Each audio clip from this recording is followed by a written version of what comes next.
Hello বন্ধুরা, জ্ঞানজ্যোতি coaching সেন্টারের পক্ষ থেকে তোমাদের সকলকে জানাই আরো একবার স্বাগত।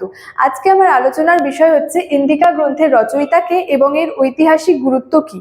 বিষয়টি শুরু করার আগে তোমাদেরকে একটু বলে দিতে চাই, তোমরা যারা আমাদের কোচিং সেন্টারে এখনো যুক্ত হওনি এবং যুক্ত হতে চাইছো তারা উপরে দুটি নাম্বার দেখতে পাচ্ছ 6295916282 এবং 7076398606। এই দুটি নাম্বারের মধ্যে যে কোনো একটি নাম্বারে যোগাযোগ করে আমাদের সঙ্গে কিন্তু যুক্ত হয়ে যেতে পারো। এই দুটি নাম্বার হলো আমাদের জ্ঞানজ্যোতি কোচিং সেন্টারের অফিসিয়াল হেল্পলাইন নাম্বার। তো দেরি না করে আজকের বিষয় সম্পর্কে আলোচনা শুরু করছি। দেখো, ইন্ডিকা গ্রন্থের রচয়িতা কে। তো এই ইন্ডিকা গ্রন্থের রচয়িতা ছিলেন হচ্ছে মেগাস্থিনিস।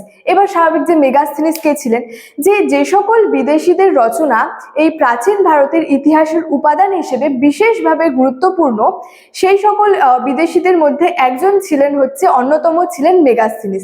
এই মেগাস্থিনিস হচ্ছে যে গ্রিক রাজা যে সেলুকাস ছিলেন তার একজন দূত ছিলেন হচ্ছে মেগাস্থিনিস।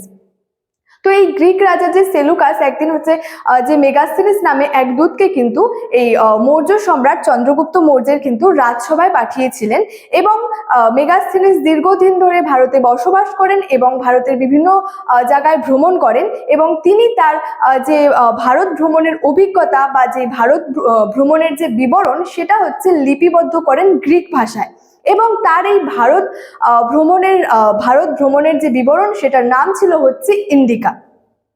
তো এরপরে যদি বলি যে এই ইন্ডিকা গ্রন্থটির ঐতিহাসিক গুরুত্ব কি।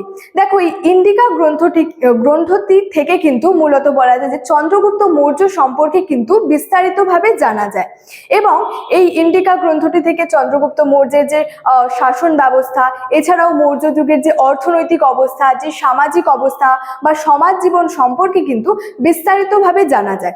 এছাড়াও বলা যায় যে এই ইন্ডিকা গ্রন্থের কিন্তু 59টি অংশ হচ্ছে উদ্ধার করা সম্ভবপর হয়েছে।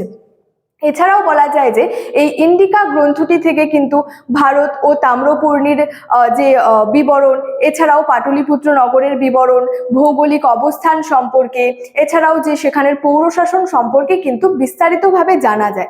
এছাড়াও বলা যায় যে এই যে মেগাস্থিনিসের ইন্ডিকা থেকে কিন্তু যে ভারতের 7টি জাতির কথা কিন্তু জানা যায়। তো এই প্রাচীন ভারতের ইতিহাসের উপাদান হিসেবে কিন্তু এই মেগাস্থিনিসের লেখা যে ইন্ডিকা গ্রন্থটি কিন্তু বিশেষভাবে উল্লেখযোগ্য।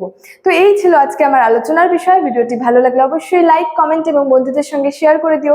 দেখা হচ্ছে তোমাদের সঙ্গে পরবর্তী ভিডিওতে। ততক্ষণে ভালো থেকো, সুস্থ থেকো। Thank you so much. Thanks for watching.